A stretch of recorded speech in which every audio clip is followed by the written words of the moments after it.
niyo bang ang Cultural Center of the Philippines, Heart Center, Lung Center, Metropolitan Theater, Philippine International Convention Center, Folk Arts Theater, at Manila Film Center ay ilan lamang sa kanyang ipinatayo? Sa dami ng mga ipinatayong gusali, binati ko si Imelda at sinabing siya'y may edifice complex o yung taong obsessed sa pagpapatayo ng mga gusali. There will be people who gave you terms like edifice complex. Well, How did you feel about that? well, it is true also because I was making all this edifice, this big edifice, Oh, so and that's okay. Opo.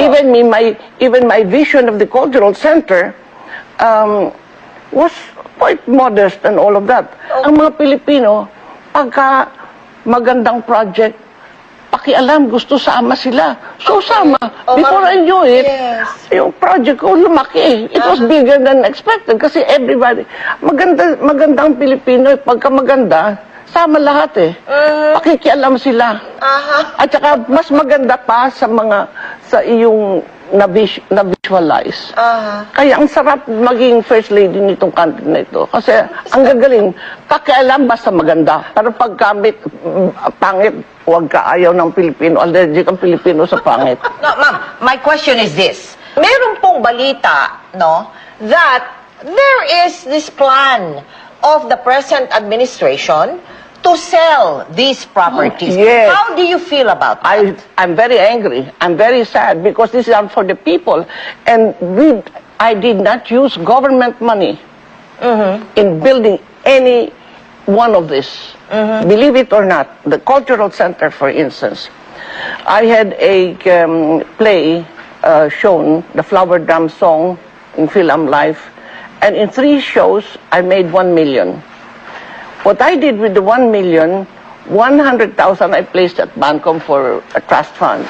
And the 900,000 I reclaimed land at 90 centavos per cubic meter. When I was able to reclaim about 5 hectares of land, I had it titled Cultural Center Foundation of the Philippines.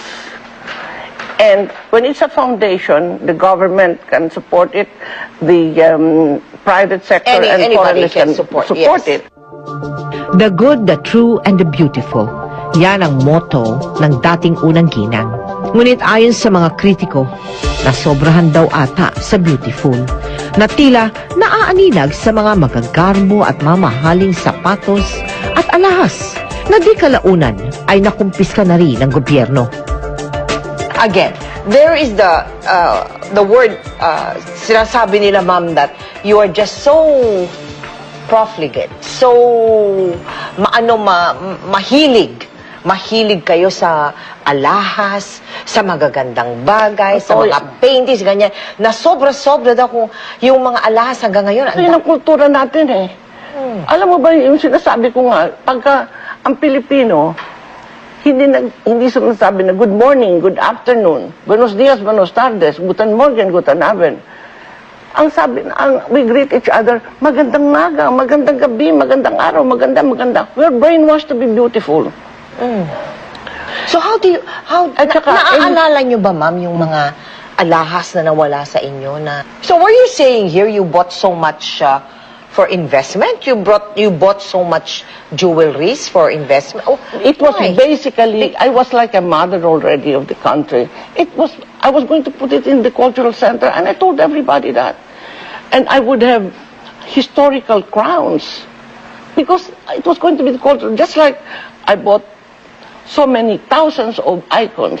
That's why I built the Metropolitan Museum. I bought the paintings. That was not for me. The best silver.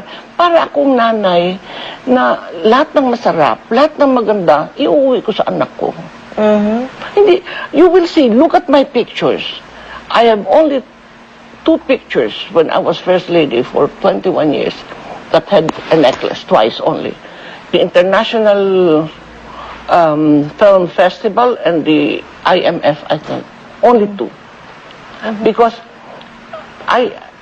my husband would always say, you know, Melda, not for anything, don't wear jewelry. You don't have to gild a lily. Kasi, nanonotice ko nga naman, kaya hindi ako nag-wear ng mga necklace and all that, mga maraming jewelry. Ang napapansin nila, yung aking necklace, hindi yung mukha ko na nagpaganda na ako. So it did not hurt you that your jewelries were taken by the government?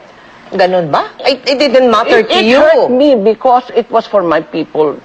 The people I love so much. You know, in this world, it is wonderful to be loved. But it is more wonderful to have someone to love. Ako, mas mahal ko ang kapwa ko kaysa sarili ko. Really. So are you saying, Mrs. Marcos, that you would prefer that instead of selling your jewelries, this will be put in the museum? That was really... Is that what you... I never thought of selling it. I was not going to have a business on jewelry. I was going to put it here to have some kind of a place to set the standard. Why did I buy the paintings of Renoir and all of the Picasso? Why? Because to set the standard, to make our artists world class. That we never spent government funds for our personal purposes. If we did, we replaced them immediately. I may have committed many sins in my life, but stealing money from the people and from the government is not one of them.